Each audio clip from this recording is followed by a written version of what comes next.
नमस्कार, मैं भावना ठाकुर और आप देख रहे हैं कोहराम लाइव। झारखंड के वित्त मंत्री डॉक्टर रामेश्वर उरांव ने आज विधानसभा में बजट पेश किया। उन्होंने 5वीं बार बजट पेश किया है।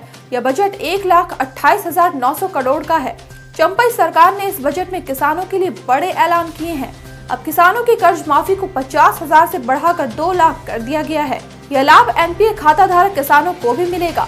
वहीं सदन में वित्त मंत्री ने कहा कि वित्तीय वर्ष 2024-25 में 11.18% की वृद्धि के साथ राजस्व आय 53,500 करोड़ रुपए रहने का अनुमान है। चंपई सरकार ने साल 2030 तक झारखंड को 10 ट्रिलियन की अर्थव्यवस्था बनाने का लक्ष्य रखा है। बजट के बाद सदन कल तक के लिए स्थगित कर दिया गया। बजट सत्र के तीसरे दिन की सदन की कार्रवाई शुरू होने से पहले वित्त मंत्री रामेश्वर उरांव ने सीएम चंपई सोरेन से मिलकर बजट की प्रति सौंपी। सीएम चंपई सोरेन ने आला अधिकारियों से कहा कि झारखंड की समृद्ध स्थानीय जनजातीय भाषाओं को प्राथमिकता देते हुए स्कूलों में पढ़ाई लिखाई करने वाले स्टूडेंट्स को जनजातीय भाषा की शिक्षा उपलब्ध कराना सुनिश्चित करें। जनजातीय भाषा की पढ़ाई के लिए संताली, हो, कुड़ुक, खड़िया, मुंडारी सहित सभी जनजातीय भाषाओं के विशेषज्ञ शिक्षकों को जल्द से जल्द नियुक्त करें। मौका था झारखंड विधानसभा के सीएम कक्ष में आयोजित बैठक का। सीएम चंपई सोरेन ने अधिकारियों से कहा कि प्रारंभिक कक्षाओं से ही जनजातीय भाषा की पढ़ाई शुरू हो सके। इस निमित्त सभी तैयारियां जल्द करें। विभाग प्राप्त आकलन के आधार पर सभी प्रक्रिया को ससमय पूरा कर ले। राजधानी रांची के सदर थानेदार लक्ष्मीकांत को लाइन हाजिर कर दिया गया। राज्य पुलिस कप्तान चंदन कुमार सिन्हा ने थानेदार के खिलाफ कार्रवाई की है। थानेदार लक्ष्मीकांत पर कोकर की एक महिला और उनके घर वालों के साथ गलत व्यवहार करने का इल्जाम है। थानेदार का कथित तौर पर एक वीडियो भी सोशल मीडिया पर वायरल हुआ था। कांग्रेस विधायक शिल्पी नेहा तिर्की ने बीते सोमवार को यह मामला सदन में उठाया था, जिसके बाद एसएसपी ने सदर थानेदार को लाइन हाजिर करने का निर्देश दिया। साथ ही विभागीय कार्रवाई भी शुरू की गई है। यहाँ याद दिला दें कि बीते सप्ताह जमीन से जुड़े एक लफड़े को लेकर कुछ लोग सदर थाना का घेराव करने पहुंचे थे। जानकारी के अनुसार पहले तो थानेदार ने लोगों को समझाने की कोशिश की, पर लोगों का गुस्सा उबाल पर था। गुस्साए लोगों के उग्र व्यवहार से नाराज थानेदार ने लोगों को उल्टा पुल्टा कह दिया था।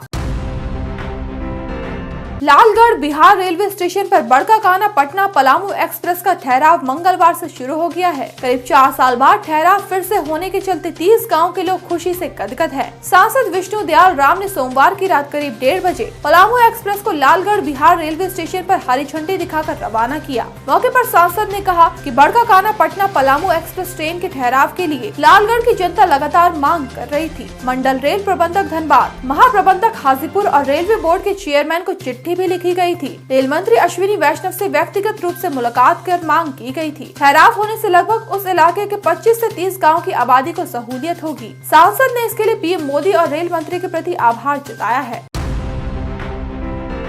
गिरिडीह के पचंबा में दिन दहाड़े एक युवक पवन यादव पर खतरनाक तरीके से हमला कर दिया गया। उससे कैश, सोने की चेन, मोबाइल, स्मार्ट वॉच आदि छीन लिए गए। बदमाशों ने उसे चाकू और उस्तरे से हमला कर गंभीर रूप से जख्मी कर दिया। आनन फानन में उसे अस्पताल में भर्ती कराया गया, जहां उसकी हालत नाजुक बनी हुई है। खबर पाकर मौके पर पहुंची पुलिस जाँच में जुटी है। पवन एक टेलीकॉम दुकान में काम करता है। आज सुबह वो तकादा करने हुए निकला था। वापसी में जैसे ही वो दुकान के पास पहुँचा, तभी 5 से अधिक बदमाशों ने उस पर हमला कर दिया। यह हमला पचंबा थाना क्षेत्र के कार्मेल स्कूल के पास किया गया।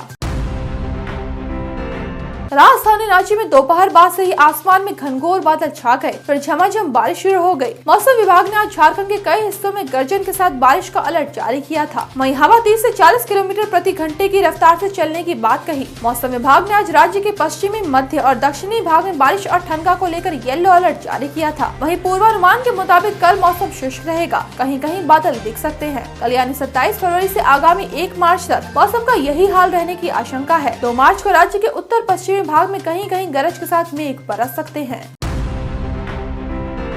3 महीने पहले लव मैरिज करने वाला कपल अब इस दुनिया में नहीं रहा। करीबन 25 साल के अभिषेक और 23 साल की अंजलि दोनों की जान चली गई। दरअसल दोनों बीते कल चिड़ियाघर घूमने गए थे। वहीं अचानक अभिषेक को हार्ट अटैक आ गया। आनन फानन में घर वाले उसे अस्पताल ले गए, जहां बीती शाम उसने दम तोड़ दिया। इसके बाद जब अंजलि ने पति की डेड बॉडी देखी तो वो सन्न रह गई। उसकी दुनिया उजड़ चुकी थी। उसने खुद को भी मिटाने का खतरनाक इरादा बना लिया। वो बालकनी में गई और 7वीं मंजिल से नीचे कूद गई। पहले नीचे वो एक कार पर गिरी, इसके बाद जमीन पर। उसका बहुत सा खून बह चुका था। उसे हॉस्पिटल में बचाया नहीं जा सका। आज सुबह उसकी मौत हो गई। दिल को झकझोर देने वाला यह मामला गाजियाबाद से सामने आया है। दोनों की शादी बीते साल 23 नवंबर को हुई थी।